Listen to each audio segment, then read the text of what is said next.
In the 38th year of Asa, king of Judah, Ahab, son of Omri, became king of Israel.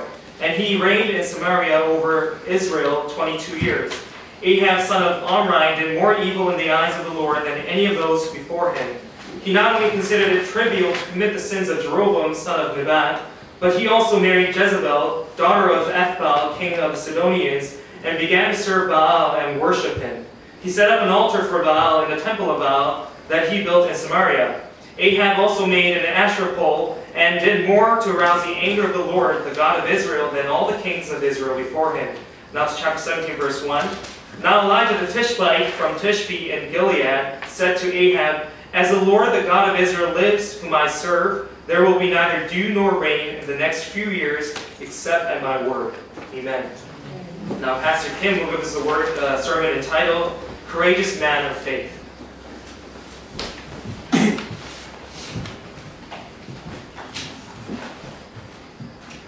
As the time gets darker and darker, it's very important for us Christians to have courage. In Revelations, we are told that the Antichrist will appear in the end of days to deceive and persecute Christians. So, as time passes, the world will only grow darker, both spiritually and ethically. It won't get any better. And therefore, we need to prepare for these difficult times by arming ourselves with faith. And definitely need courage as well. Then God is pleased by people like this, and He will use these people to carry out His will here on earth. In today's scripture, we find Ahab, the king of Israel. King Ahab is the 8th king to reign in the northern kingdom of Israel, ever since Israel split up into north and south. This time period for Israel was the darkest of times in terms of spirituality. From God's perspective, it was a time when evil was most prominent. Thus, verse 30 of our scripture says this. Verse 30, Ahab son of Omri did more evil in the eyes of the Lord than any of those before him. The Bible tells us that Ahab did more evil in the eyes of the Lord than any other king in the past. Other kings before Ahab didn't even come close to him when it came to doing evil. When we examine contemporary leaders of nations, we see that there have been many evil leaders. But even among these evil leaders, Hitler stands out for most of us as being the most evil one. Hitler.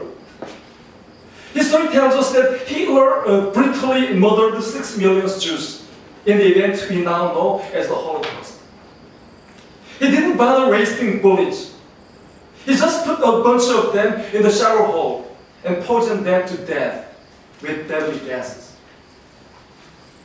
We could probably agree that Hitler was one of the most cruel and evil leaders in recent history. Ahab was like this as well. Ahab. During his time, Ahab was one of the most notable evil rulers. When we get verses 31 and 32, we see how he sinned against God. Now let me read these verses for you again. Verses 31 and 32. He not only considered it trivial to commit the sins of Jeroboam, son of Nebat, but he also married Jezebel, daughter of Ethbaal, king of the Sidonians, and began to serve Baal and worship him. He set up an altar for Baal in the temple of Baal they built in Samaria. Ahab committed the same sins as Jeroboam, the first king of the northern kingdom of Israel. But he considers them to be trivial. He didn't think much of these sins. Moreover, we learn that he even took Jezebel, the daughter of the Sidonian king, to his wife. And that he worshipped Baal. And even went as far as to build an altar for Baal in Israel.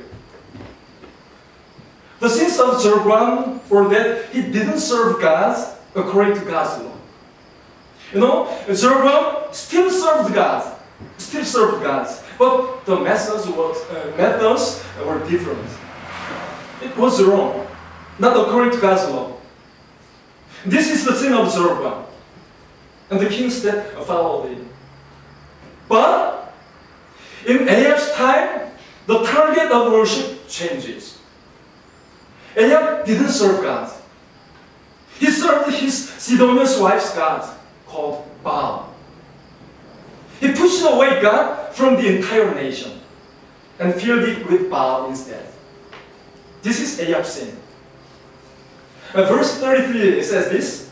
Verse 33, Ahab also made an Asherah pole and did more to arouse the anger of the Lord, the God of Israel. And then did all the kings of Israel before him. Ahab made an Asherah pole in Israel. You know, Asherah was the partner god to Baal.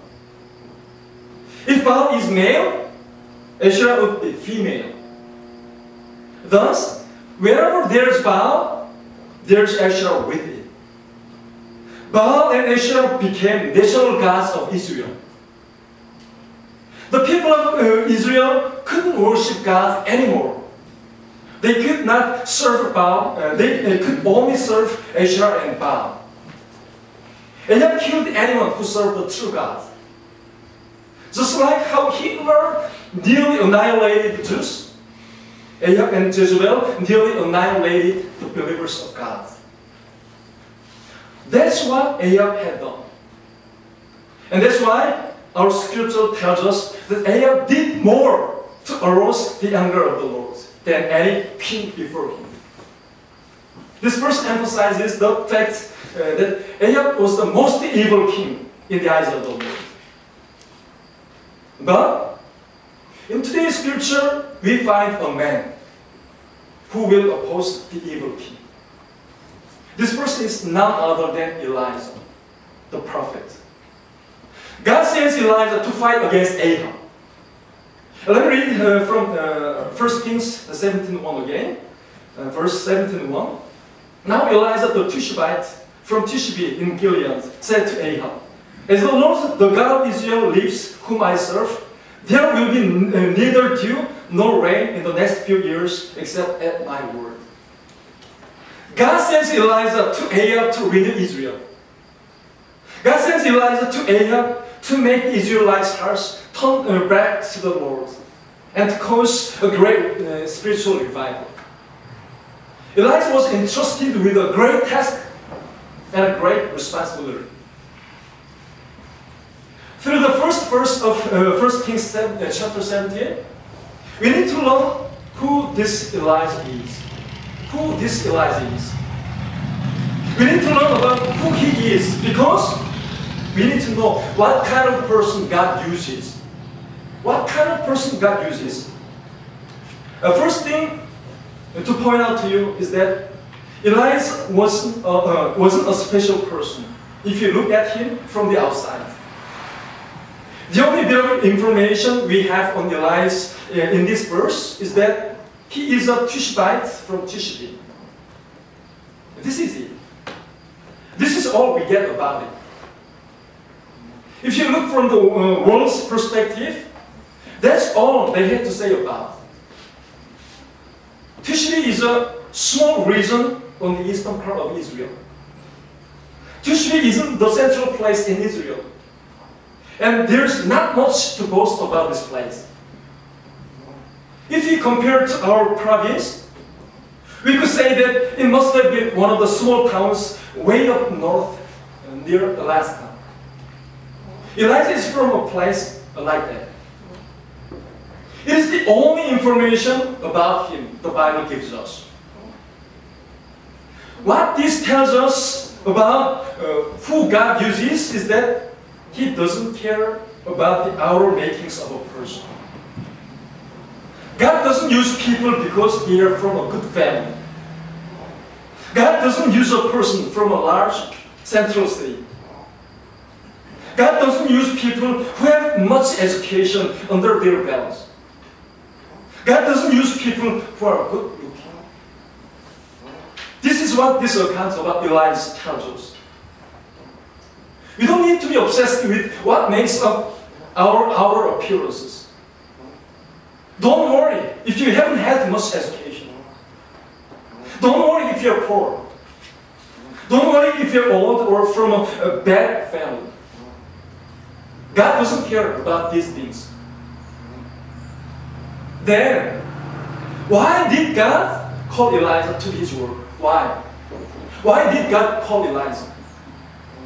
That's because Elijah had courage and faith in God. The name Elijah means, the Lord is my God. In other words, it means, God alone is my God.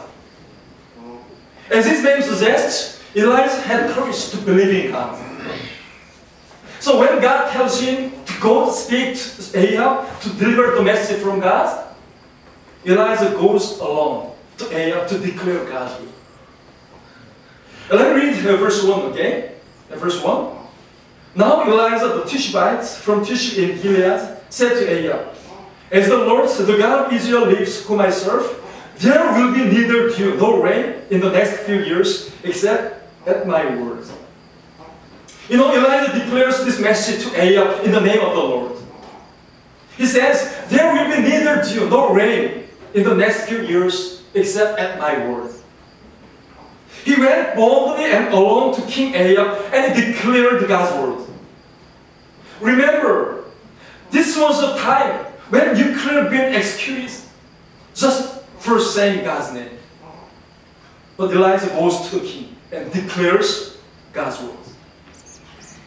And he even defames Baal, the God who Ahab serves.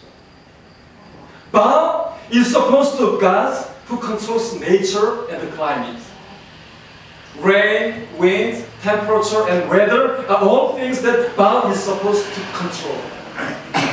But Elijah is declaring that God is way more superior than Baal, even in these aspects. He declares that there will be neither dew nor rain for years. Elijah is suggesting that Ahab's God, Baal, can't even make it rain on the earth. This is a phony God. Can you imagine the courage Elijah needed in order for him to confront Ahab like this? Elijah put his life on the line to declare God's will.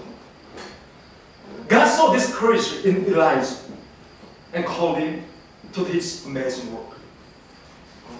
My friends, we need this courage too. We need to have the courage of faith. We need to have the courage to confront evil in the name of the Lord. You know, Daniel in the Old Testament continued to pray even when he knew he would be thrown into the lion's den. He was courageous. Daniel's 3 friends knew that they would be thrown into the burning furnace if they didn't worship the idol made by the king. But they still didn't bow down before the idol. They were courageous. Apostle Paul knew that death would be waiting him when he returned to Jerusalem after his third evangelical journey. And he still went to Jerusalem. He was courageous. David knew that he was no match for Goliath physically. But he went first to him ever so bravely. He was a courageous man. God uses courageous men, courageous people like these men. And therefore, my friends, don't worry about your environment and circumstances. Have courageous faith. Know that our weapons and power is our God Almighty. And don't tremble in the face of evil. Have courage. Have faith so that you may confront evil that makes the world darker. Then God will carry out His will through you. And He will establish His kingdom here on earth. And the season of God's and spiritual revival will definitely come. Please have courageous faith. Amen. Amen. Let's pray. Dear Father, we believe